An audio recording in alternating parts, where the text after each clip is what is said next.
Find your way now to a comfortable position. Allow your body to settle, to feel the weight of itself supported and held. Let your limbs grow heavy, and your breath begin to deepen. Each exhale a quiet release, a letting go of the day. There is nowhere else you need to be, and nothing else you need to do, but rest here, in this quiet space, and listen.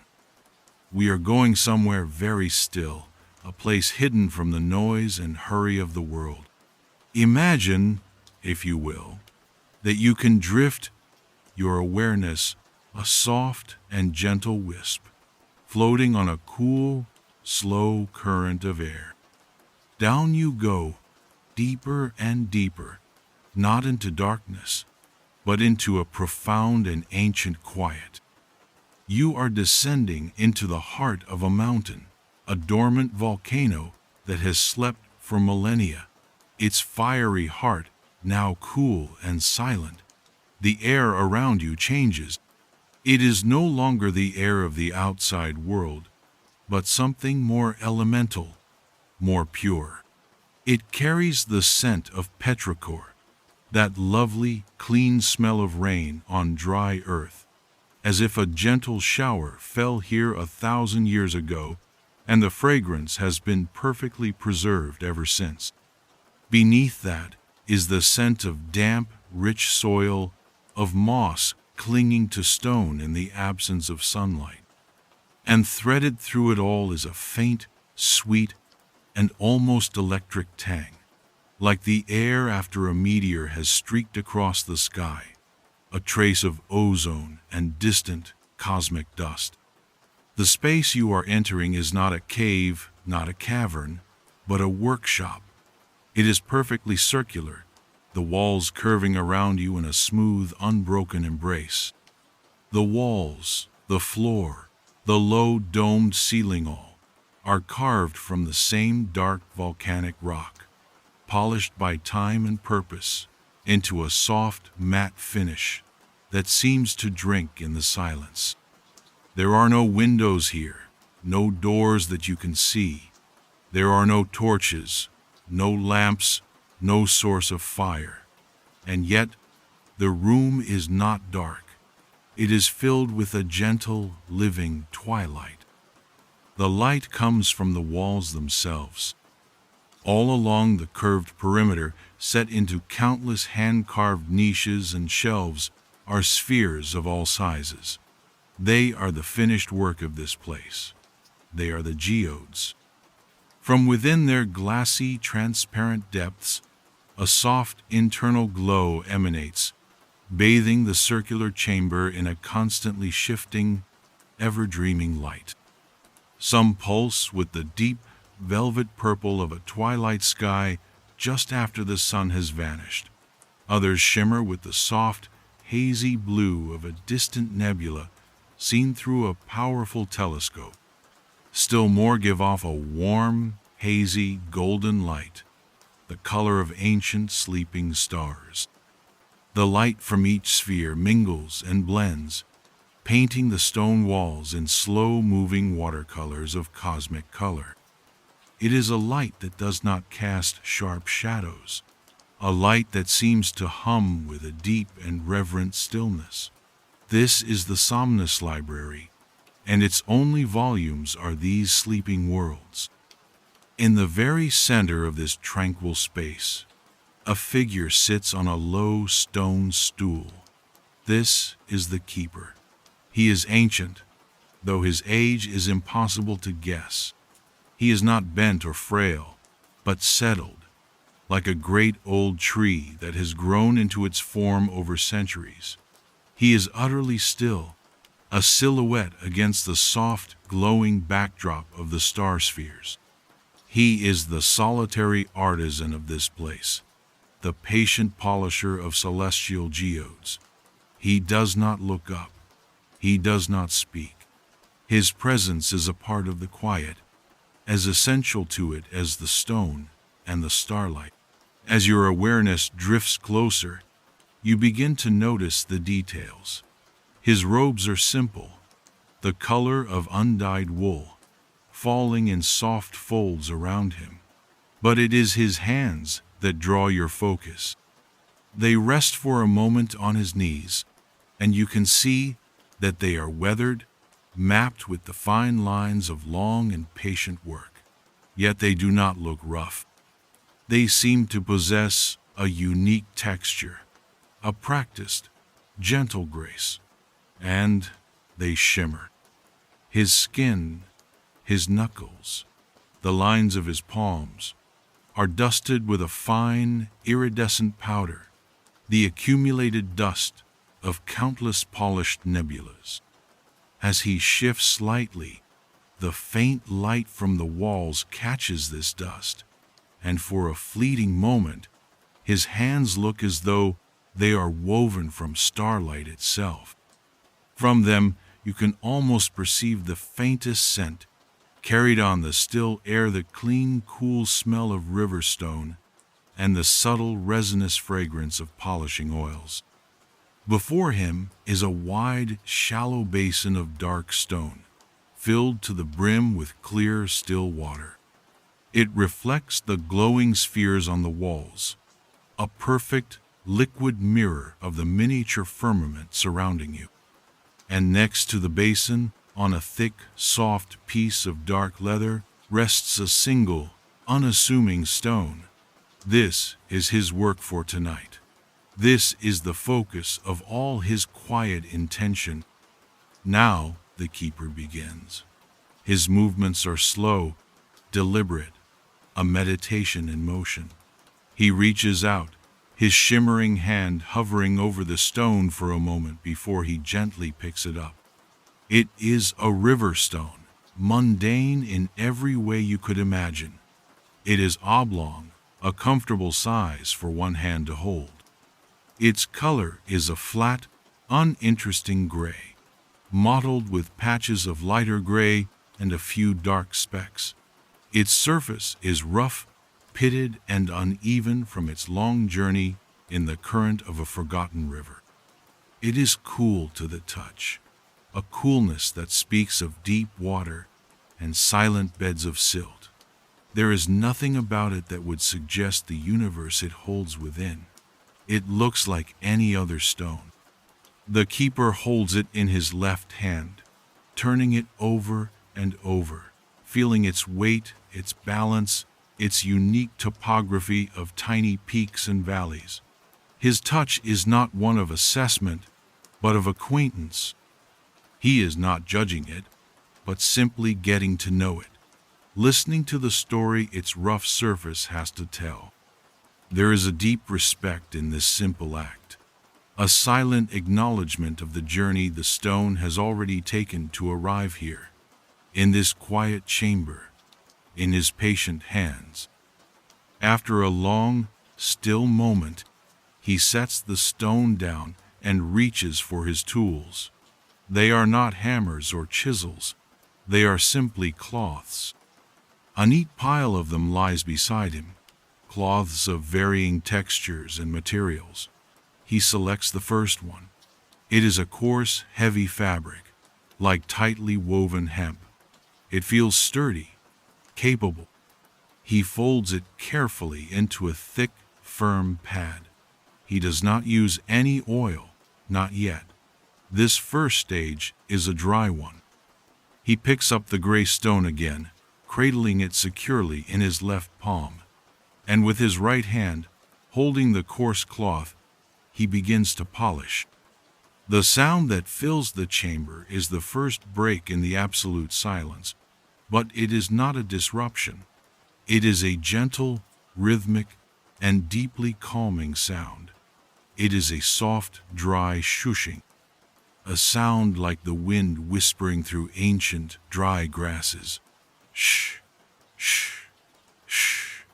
It is the sound of friction, of purpose, of immense and unhurried patience. His motion is a long, smooth stroke, following the curve of the stone from one end to the other. His arm moves from the elbow, a steady, tireless pendulum. He polishes with a consistent pressure, a light but firm touch that never wavers. Over and back, over and back. The sound is constant, a hypnotic whisper that begins to weave itself into the fabric of the room's deep quiet.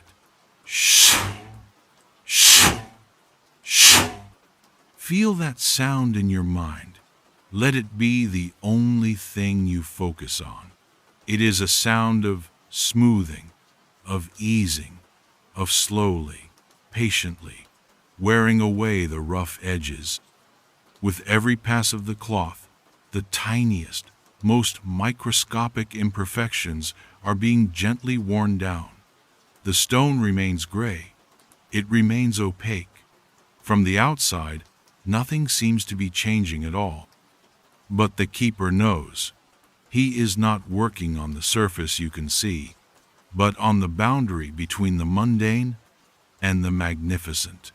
His work is to make that boundary disappear. He continues this steady, rhythmic work for a long, long time. The only variation is when he pauses to turn the stone in his hand, presenting a new face to the cloth. Each turn is as slow and deliberate as the polishing itself. He works his way around the entire surface of the stone, never missing a single spot, his attention complete and undivided. The soft, dry whisper of the cloth against the stone becomes a lullaby. Shh. It is the sound of time passing, not in seconds or minutes, but in breaths, in the slow, sweeping motion of a patient hand. The air in the chamber, already so still, seems to grow even calmer, as if it too is listening to this quiet work song. After what feels like an age, he stops. The sudden absence of the sound makes the silence feel even deeper, more profound. He holds the stone up in the gentle, multicolored light. He turns it slowly, his eyes examining the surface. It is still gray, still dull, but the texture has changed. The larger pits are gone. The sharper edges have been softened. It is no longer a rough stone, but a smoothed one, like a pebble worn by an eternity of tides.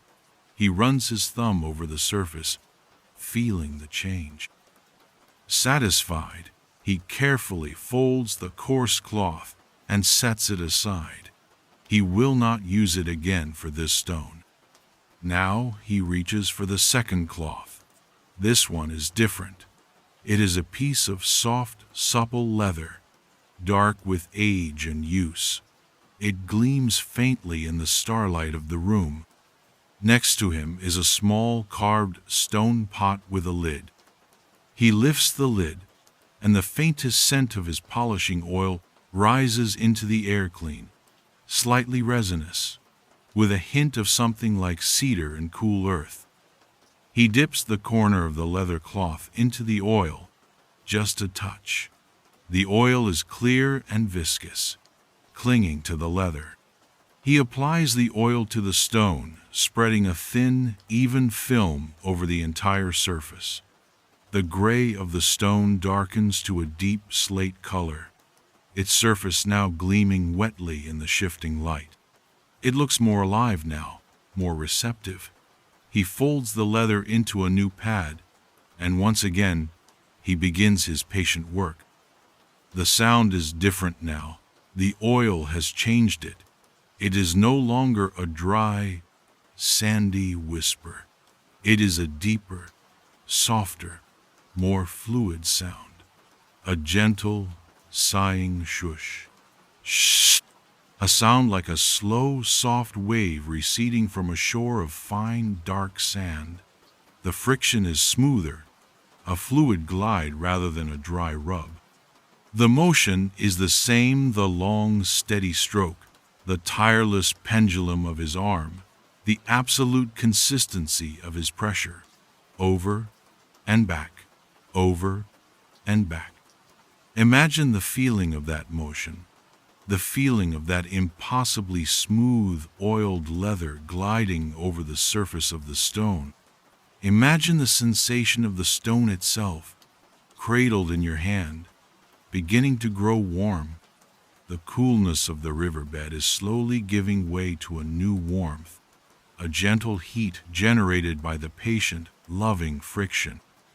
It is not a hot warmth, but a deep, penetrating glow, as if the stone is slowly waking from a long, cold sleep.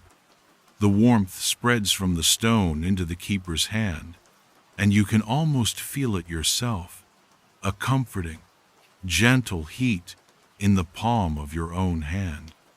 The sighing of the cloth, the gentle warmth, the dim, colorful light. Everything here is designed for peace, for quiet contemplation. The keeper's focus is absolute. He is not just polishing a rock. He is coaxing a secret into the light. He is performing a sacred act of revelation. His breath is slow and even, perfectly in time with the long, sweeping motions of his arm. He is a part of the rhythm he creates. Shh. The sound washes over you, a gentle tide pulling you further and further from the shores of wakefulness. He works on, lost in the process.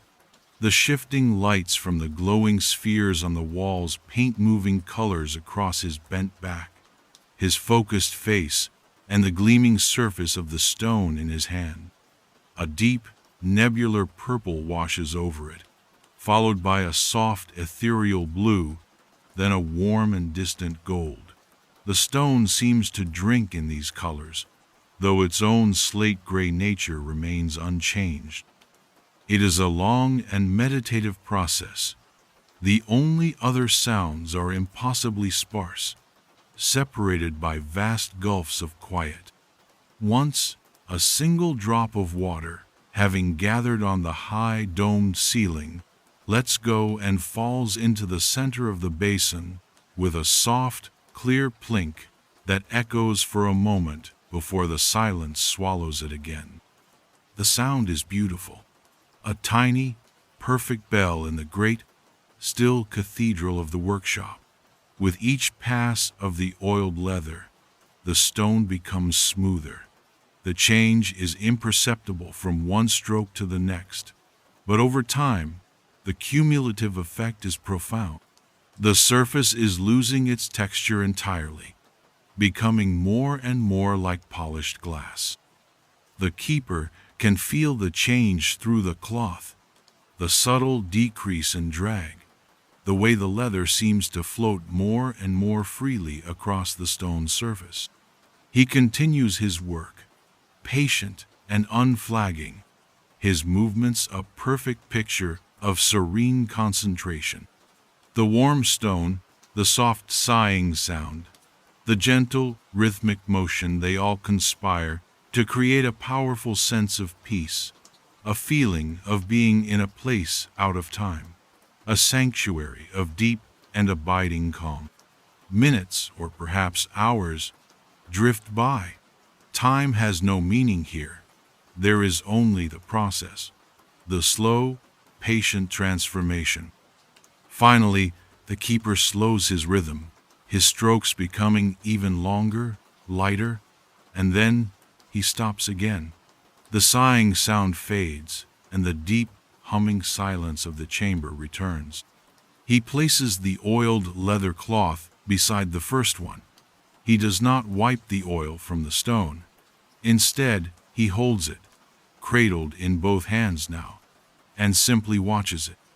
The stone is now a dark, slate-gray jewel, gleaming with a film of oil, its surface reflecting the glowing purples and blues and golds from the walls. It is perfectly smooth, without a single flaw or imperfection you could feel. It is a perfect, opaque ovoid, but its journey is not yet complete. The keeper gives the stone a final, long look, then places it gently back onto the thick leather mat beside the basin of water. He has prepared it. The rough exterior has been smoothed away. The coldness has been warmed. The surface has been readied. He now reaches for the final cloth. It is different from the others. It is a piece of the softest, finest material you can imagine, something like velvet or the down of a swan. It is pale, almost white, and seems to absorb the faint light rather than reflect it. This is the cloth for the final revelation. He picks up the warm, smooth stone one last time, his grip impossibly gentle, as if he were holding a fragile sleeping bird. He takes the soft, pale cloth and wraps it around the stone, enclosing it completely. He holds it there for a moment, his hands enveloping the cloth-wrapped stone, his eyes closed. It is as if he is listening, waiting for a sign, for the right moment to begin the final phase. The entire universe of the workshop seems to hold its breath with him. The light from the spheres on the wall seems to soften, to dim slightly, in reverence for what is about to happen. The air is thick, with a feeling of gentle, quiet anticipation. The work of patience is done. Now, the work of revelation is about to begin.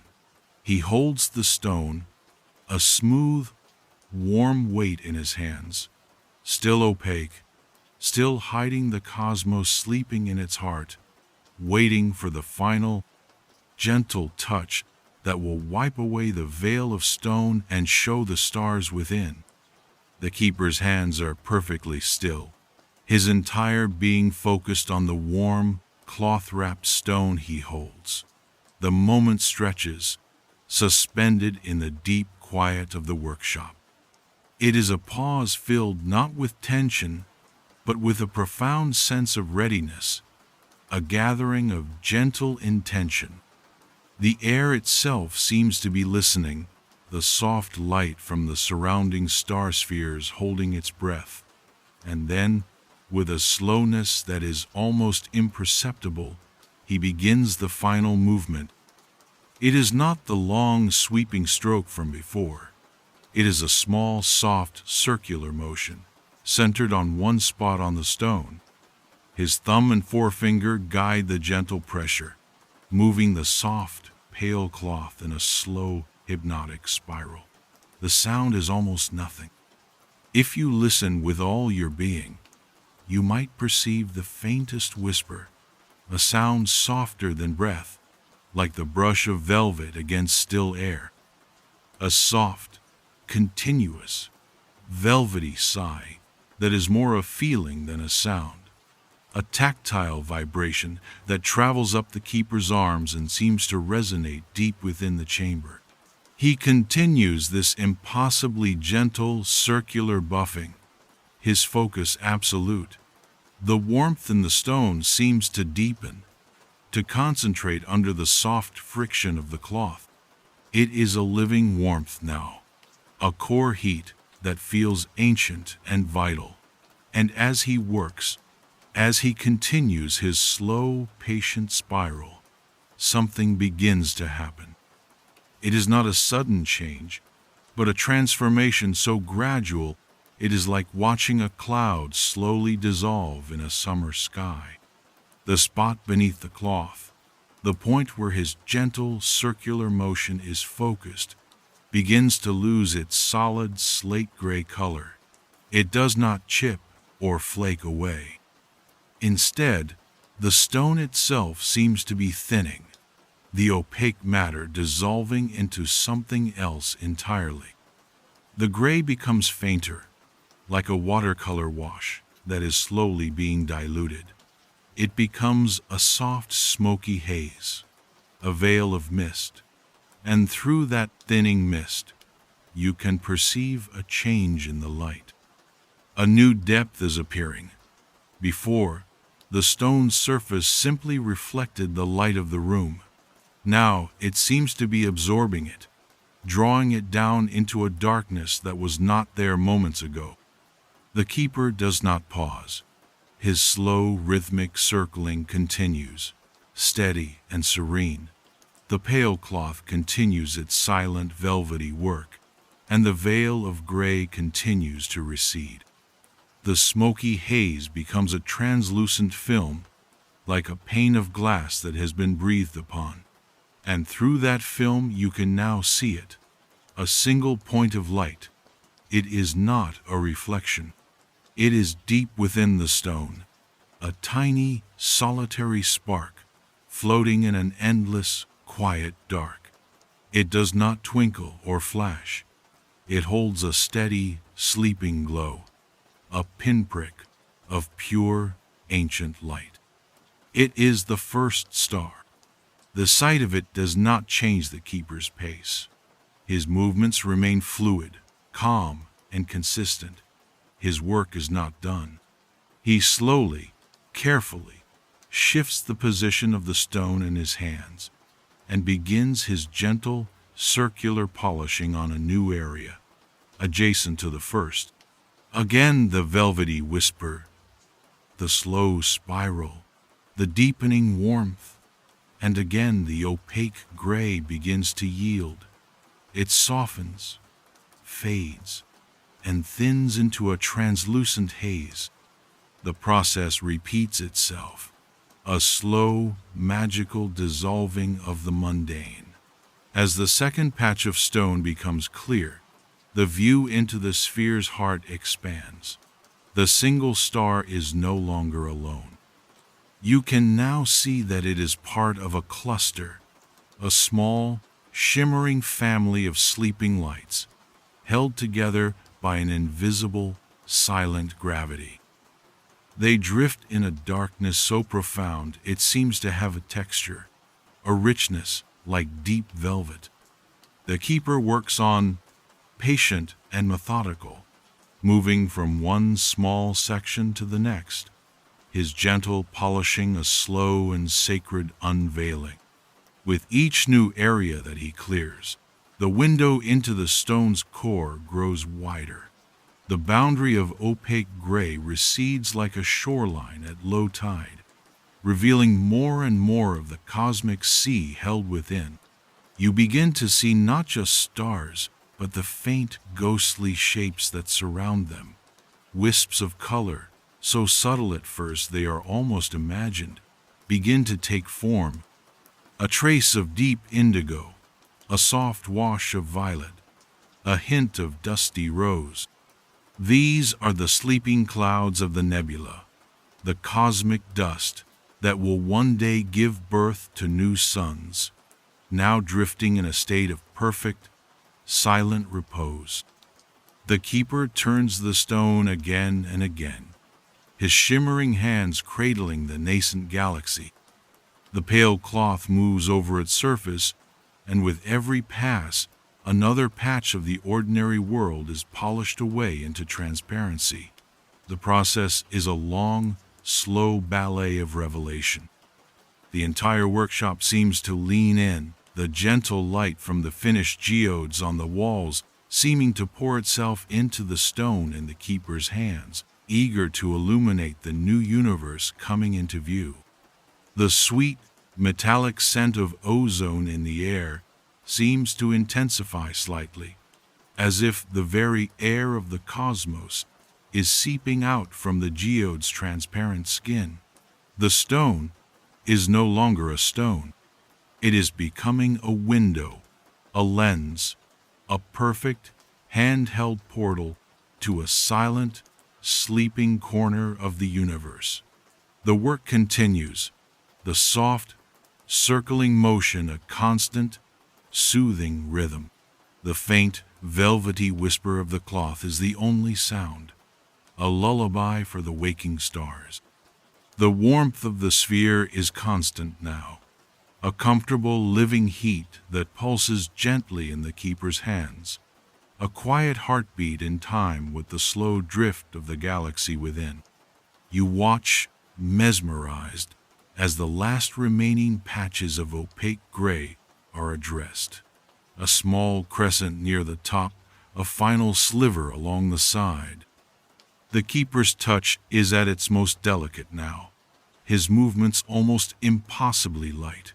He coaxes the last of the stone's shell into transparency, his polishing a final, gentle caress. And then it is done. The last wisp of gray dissolves into perfect clarity. He stops. The soft cloth falls away from his fingers, landing silently on the leather mat beside him. He holds the finished geode up in the soft, multicolored light of the workshop. It is a perfect, seamless sphere of what looks like solid glass or polished crystal. But it is not empty. Held within its flawless, transparent globe is a complete and silent galaxy.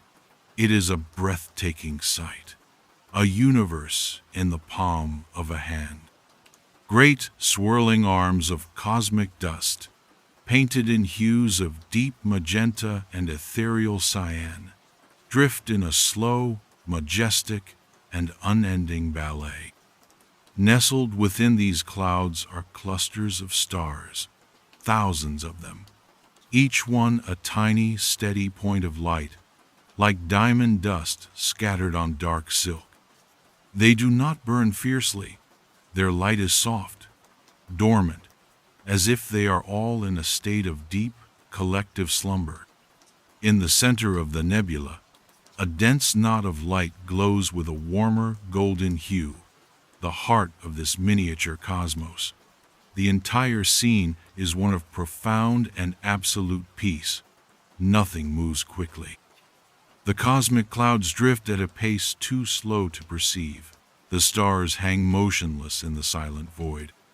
There is no sound, no violence, only a vast, silent, and beautiful stillness, all contained within a sphere that fits perfectly in the keeper's two hands.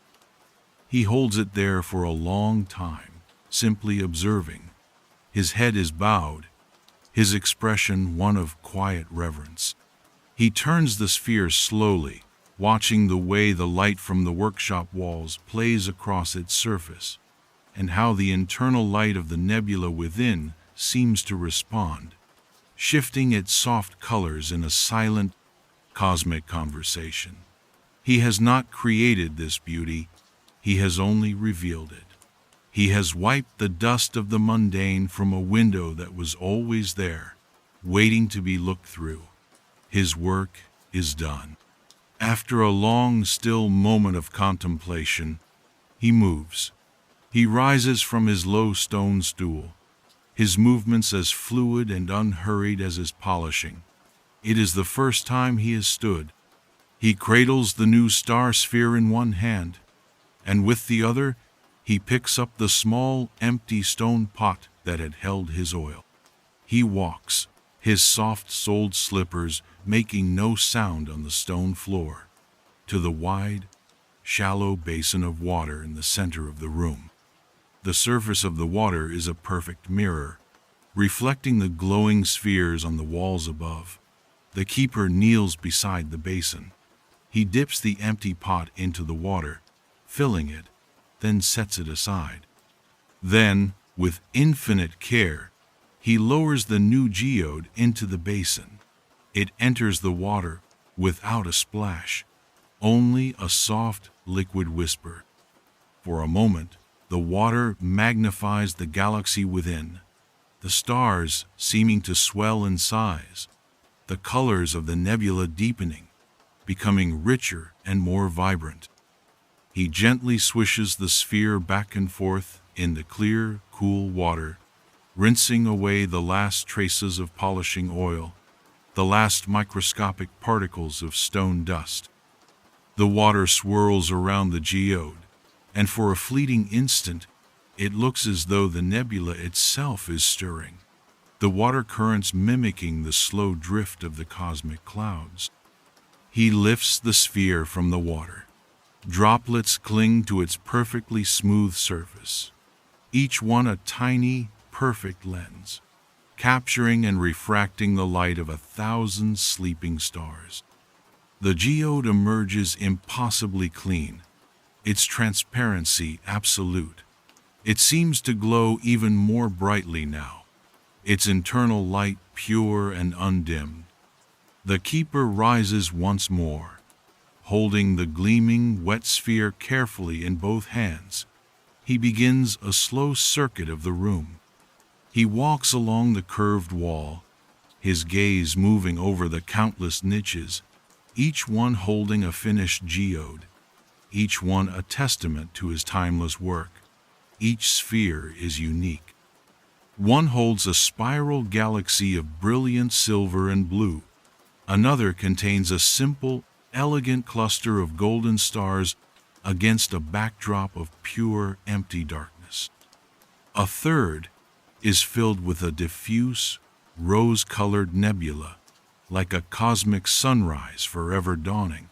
Each one adds its own soft light, its own silent song, to the great, quiet symphony of the workshop. He walks past shelf after shelf, his steps measured and reverent.